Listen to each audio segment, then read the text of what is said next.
विश्व गोरैया दिवस है। सफाली युवा क्लब के तत्वावधान में मंचासीन तमाम अतिथियों का मैं फारूक अली अभिवादन करता हूं। उनका विशेष रूप से जो कहना है कि गोरैया इंसान के आसपास रहती है, उसको हम लोग भागलपुरी बोली में बगरो भी कहते हैं। और ये पक्षी बहुत ही डरपोक होता है और साथ ही साथ इंसान के ही आसपास रहता है। कीड़े मकोड़े भी खाता है और अनाज भी खाता है। लेकिन हाल के दिनों में जो पक्के के ज़्यादा मकान बन रहे हैं, जो वेंटिलेटर था, वेंटिलेटर भी हम लोगों ने बंद कर दिया है। भाषण तो दे रहे हैं लेकिन वेंटिलेटर बंद किए हुए हैं कि गड्ढा है, तो वो चिड़िया अपना घोंसला नहीं बना पाती है।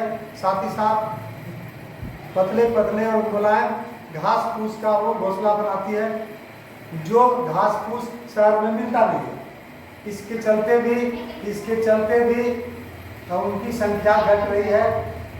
लोगों में जागृति लाने के लिए विश्व गोरैया दिवस अब मनाया जाता है।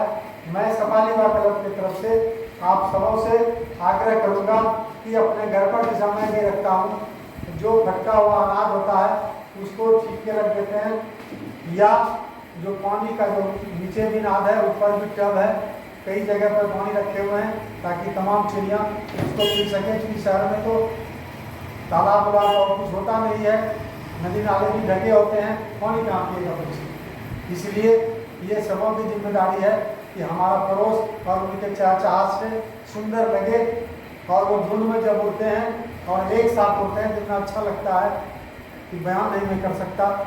मैं तमाम नागरिकों से सफाली युवा क्लब की ओर से आग्रह करूंगा और मीडिया बंधुओं से भी आग्रह करूंगा कि नुमाया तौर पर इस चीज़ को उजागर करें।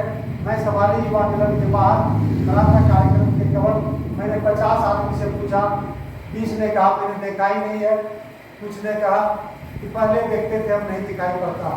महज आधे से कम लोगों ने ये बताया कि मैंने देखा। ये बहुत ही दुर्भाग्यपूर्ण है। ये दिवस स्कूल में भी मनाया जाना चाहिए, साथ ही साथ कॉलेजों में मनाया जाना चाहिए, तभी बच्चों में चेतना जगेगी और ये अभियान सफल होगा। बहुत बहुत धन्यवाद। जो 2010 से पूरी दुनिया में मनाया जाता है और भारत के प्रयास से ही, भारत के पक्षी प्रेमी के प्रयास से विश्व गोरैया दिवस मनाया जा रहा है। ये हमारे लिए उपलब्धि का सबक भी है। मैं मंचासीन प्रकाश चंद्र गुप्ता जी, पूर्व प्रधानाचार्य नवदीप विद्यालय Sabiha Faiz Urdu girls high school +2 प्रधानाचार्य, पूर्व प्राचार्य और विजया लक्ष्मी जी, सुधु कुमार जी और दर्शन भारती जो हमारे बीच मौजूद है, साथ साथ कई जो छात्र छात्राएं सबों का मैं अभिवादन करता हूं। मैं कहना चाहूँगा कि गोरैया एक मनुष्य के आसपास रहने वाला पक्षी है, इसलिए इसका जो जूलॉजिकल नाम है, प्राणी वाला जो नाम है, वो पैसर डोमेस्टिकस है। इसका जूलॉजिकल नाम पैसर डोमेस्टिकस है। जिस तरह से दिल्ली का भी नाम फेनिस डोमेस्टिकस होता है, वो पालतू होता है, पालते तो नहीं है लेकिन आसपास वो घुर किए रहता है। और हम आप देख रहे हैं पोस्टर में भी कि जो हट्टा कट्टा होता है, गोल मटोल होता है, उसके चोंच के नीचे भूरे रंग का दाग रहता है, वो नर होता है, और जिसको भूरे रंग का दाग नहीं रहता है वो मादा होती है, थोड़ा दुबली पतली होती है और उतना भूरापन नहीं होता उसमें। ये दोनों पक्षी किसान के मित्र हैं और कीड़े मकोड़े खाते हैं। अपने बच्चों को भी, जो उनके जो छोटे पक्षी के बच्चे होते हैं, नेस्लिंग्स जिसको बोलते हैं, उनको भी कीड़े मकोड़े खिलाते हैं और बड़ा होने पर अनाज भी खाते हैं। ये ओमनीवोरस है, दोनों चीज़ खाता है। ये बहुत बड़ी बात है और इसके संरक्षण के लिए हम सबों को आगे आना चाहिए। इसको लक्ष्मी का भी स्वरूप माना जाता है भारतीय दर्शन में। इसलिए मैं कहना चाहूँगा कि हम अपने आसपास, चूँकि जो शहरीकरण की प्रक्रिया उसके तहत उनके घोंसले बनाने के जो संसाधन है वो कम हुए हैं, घास फूस मुलायम दोहरी सब कम हुआ है शहरी क्षेत्र में, इसलिए ये देहात में पलायन कर गए हैं और देहात में भी उस तरह की स्थिति अब कम हो रही है, जिसके चलते इनकी संख्या घट रही है। इन्हें दाना पानी देना हर लोगों का काम है। भागलपुर में भी एक जो नागरिक हैं जो इसके संरक्षण पर प्रयास कर रहे हैं, मैं उनकी सराहना करता हूँ सफाई विभाग की ओर से, और उम्मीद करता हूँ कि आज जो साथी यहाँ पर मौजूद है वे सिर्फ आयोजन में भाग नहीं लेंगे, अपने घरों में जो अनाज बचल खुचल रहेगा, छाटन उटन रहेगा, भटका उटका रहेगा, उसको आप छतों पर फैला दें। साथ ही साथ जो पुराना बर्तन है उसमें पानी रख दें, तो हम समझते हैं कि पक्षी आसपास में रहेगा और उनकी चहचहाट हम लोग सुन सकेंगे।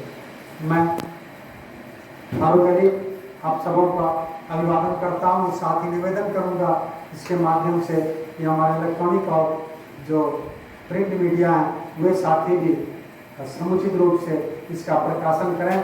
और संजोग से मैं अभी 50 आदमी से पूछा, जिसमें लगभग 25 ने कहा कि मैंने देखा ही नहीं है, पहचानता भी नहीं।